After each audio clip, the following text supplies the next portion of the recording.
financial risks that most business owners typically are unaware of would be not using their own payment terms to improve their cash position, and conversely, establish favorable payment terms for payments they are receiving. So that means that you are establishing with your vendors as long of terms as possible in order to pay them. Typically it's net 30, but some people do net 45 and net 60. For you, that means you get to hold on to your cash for longer, which sets you up better for your cash position. Conversely, when you receive money from your clients, you want to receive that money as close to the day you're invoicing them as possible, either on the day you're invoicing them or soon after, because money that you're asking for from them that they're not paying you essentially is an interest-free loan they're getting. So you want to make sure that you are maximizing both those opportunities.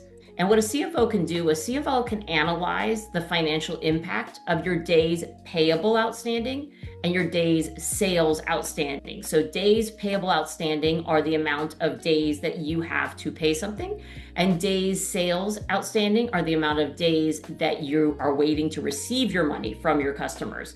They can also weigh that against the cost of debt to see if any of these three items need to be adjusted. So if you, for example, are using a line of credit to improve your cash flow while you wait for your customers to pay, then you're taking on a little bit of debt in order to help your customers finance their payments to you. So if you look at it that way, then it kind of makes it a no-brainer. We had one client who felt it looked better in their vendor's eyes and made them a more favorable customer if they paid them upon receipt of the goods. They would literally go pick up the goods and have a check in hand.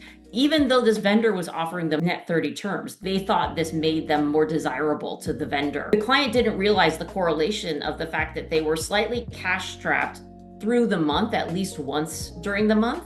And once we explained the power of actually using those terms and how it would impact their cash flow, they rolled that out and they started paying that vendor based on the terms that they were given. And the amount of stress that was relieved just from that one small action was something that was so game changing that they actually went to other vendors and tried to negotiate longer terms with those vendors so they could actually maximize their cash. And even if it is that you're just covering cash deficiency at certain times of the month, that's fine. But otherwise, you could put it in a savings account and you could actually make money off of that cash that normally you would be paying to your vendors. What businesses can do right now is start paying your vendors based on the terms they're giving you. Don't pay early. The only caveat would be is if they give you a discount for paying early. The most typical term for that would be, you get 2% off if you pay within 10 days.